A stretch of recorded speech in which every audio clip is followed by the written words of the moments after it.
اللہ نحمدہ ونستعینہ ونستغفرہ۔ میرے محترم بھائیوں اور بہنوں، آج کا بیان توحید کے بارے میں ہے۔ یہ وہ بنیاد ہے جس پر اسلام کی پوری عمارت کھڑی ہے۔ اللہ تعالیٰ نے قرآن میں فرمایا وَمَا خَلَقْتُ الْجِنَّ وَالْإِنسَ إِلَّا لِيَعْبُدُونَ، میں نے جنات اور انسان کو صرف اپنے عبادت کے لیے پیدا کیا۔ یہ آیت بتاتی ہے کہ زندگی کا مقصد صرف اور صرف اللہ ہی کی عبادت ہے، لیکن عبادت اس کی قبول ہوگی جو خالص توحید پر مبنی ہو۔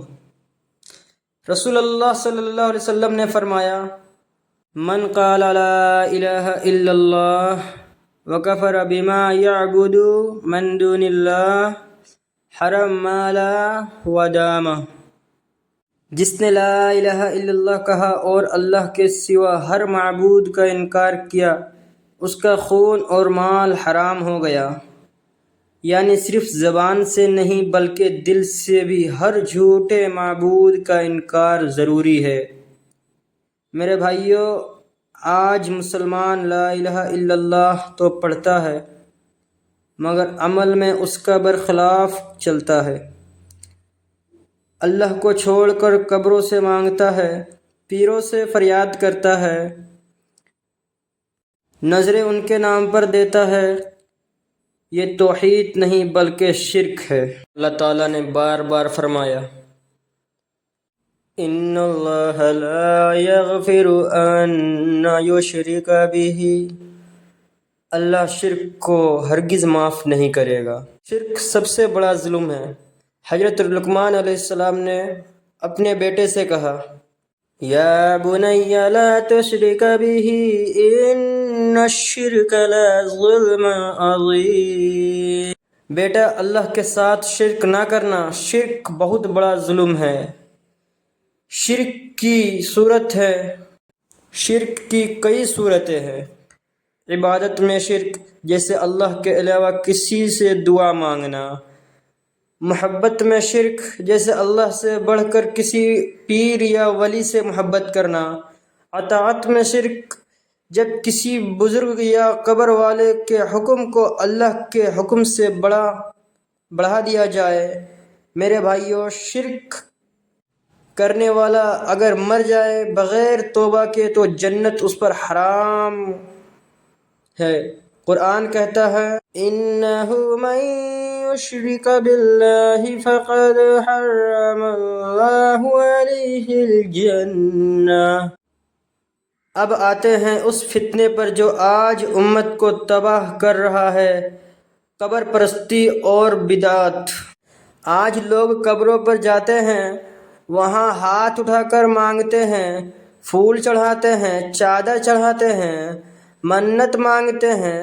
ہلاک ہو وہ، نبی صلی اللہ علیہ وسلم نے فرمایا لا تجعلوا قبری عیدا وصلوا علیہ حیث ما کنت، بخاری و مسلم۔ میری قبر کو عید کی طرح مت بناؤ، جہاں کہیں بھی ہو مجھ پر درود بھیج دیا کرو۔ نبی صلی اللہ علیہ وسلم نے خود اپنی امت کو قبروں سے مانگنے سے منع فرمایا۔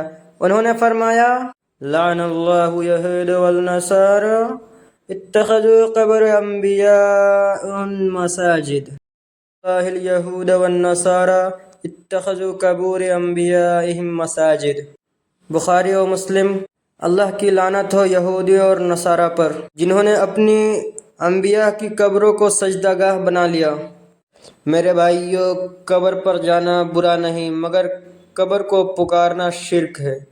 وسیلہ صرف اور صرف نیک اعمال کا لیا جا سکتا ہے، کسی فوت شدہ بزرگ یا نبی کا نہیں۔ قرآن کہتا ہے یا ایھا الذین آمنوا اتقوا اللہ وابتغوا الیہ الوسیلہ، یعنی اللہ سے ڈرو اور اس تک پہنچنے کا راستہ تلاش کرو۔ راستہ عمل صالح ہو، نہ کہ قبر یا پیر۔ میرے بھائیوں، توحید کا مطلب صرف یہ نہیں کہ اللہ ایک ہے، بلکہ یہ ہے کہ اللہ ہی عبادت کے لائق ہے، اللہ ہی مدد دینے والا ہے، اللہ ہی رزق دینے والا ہے اور اللہ کے سوا کسی سے دعا، خوف یا امید نہیں ہونی چاہیے۔ نبی صلی اللہ علیہ وسلم نے فرمایا، ترمذی، جب مانگو تو اللہ سے مانگو، جب مدد چاہو تو اللہ سے چاہو۔